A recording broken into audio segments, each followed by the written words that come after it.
In this video, I want to capture the soul of circus.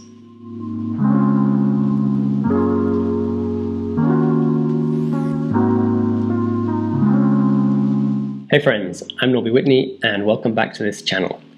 If you're interested to hear some of my thoughts and plans going into this upcoming project, then stick around. And if you'd like to skip straight to the photo taking, then you can go to the next chapter down in the timeline.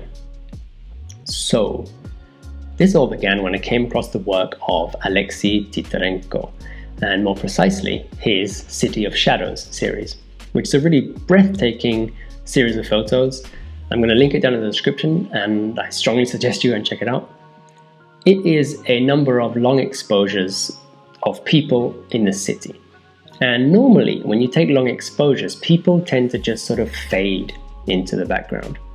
Whereas in these photos, there's a definite subject with fixed shapes and forms against the sort of soul of the city behind it. So I wrote to Alexey and asked if he used any external lighting, and I got a reply from, I guess, his agent, who said that no, Alexey is a street photographer and doesn't use any external lighting on his shoots. Okay, I have no reason to doubt that whatsoever. However, there's this one shot, my favorite shot of the series, with the hands on the handrail, where there's definitely something brighter than the background lighting up these subjects.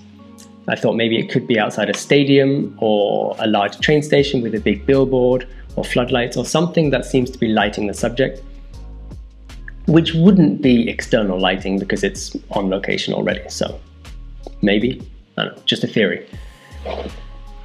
But then I thought, seeing that photo, could I take long exposures of circus with a bright light against it to create a trail of the circus artists? Now, I don't want to use external lighting either, so I'm thinking if I can put the subject in the sun with a shaded area behind them, then that should do the job nicely. Not sure if it's better to expose for the subject and have the background completely dark, or expose for the background and have the subject completely blown out. If it's on film at least, then it might be recoverable. I don't know, lots of things to experiment.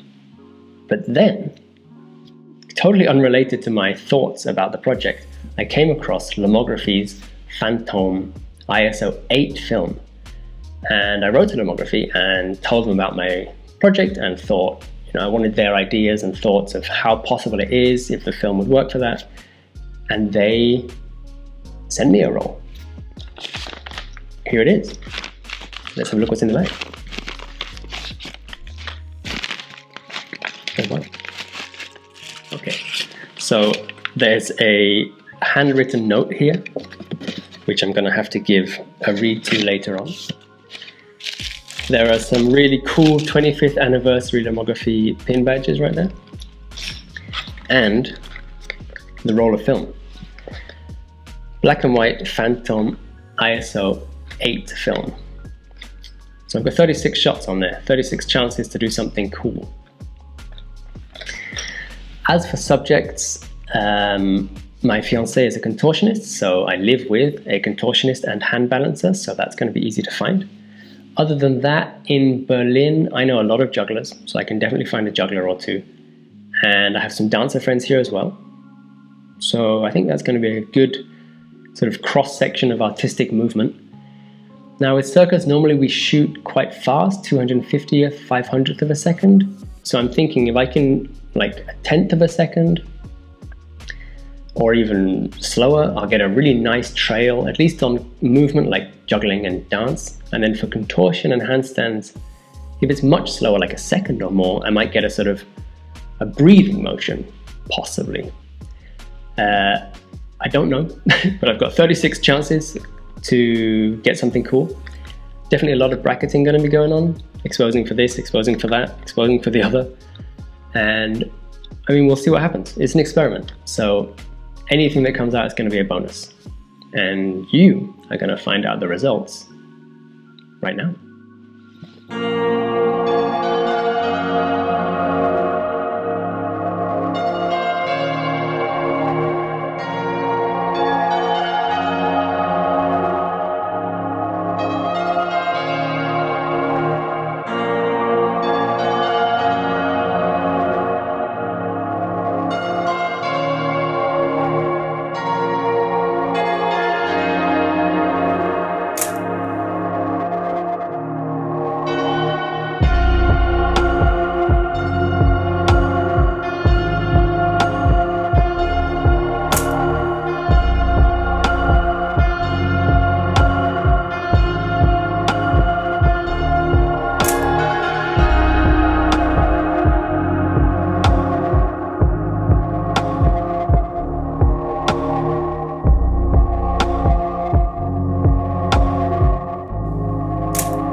Yeah, I'm not sure how I completely f***ed up this entire day.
Alright, so there you go, those were the results. Now let's start off with a quick film stock review of Lomography's Kino Fantôme 8. It is an ISO 8 film, so extremely low grain, basically no grain, when you get the exposure right, at least. A high contrast film, but really smooth, a lot of really pleasing shades across the whole photo. Not tones, kids. Tones are for color films. But unlike the majority of negative films, it has no exposure latitude whatsoever. When you get the shot perfectly exposed on point, the results are incredible. But if you start overexposing it, you instantly lose all information. In fact, it kind of reminds me of Kodak's XX in its smoothness, contrast, and lack of dynamic range. Now I think of it, it's actually called Kino film. So it was most likely ex-cinema film, like Kodak's XX, re-rolled into 35mm. So that makes sense.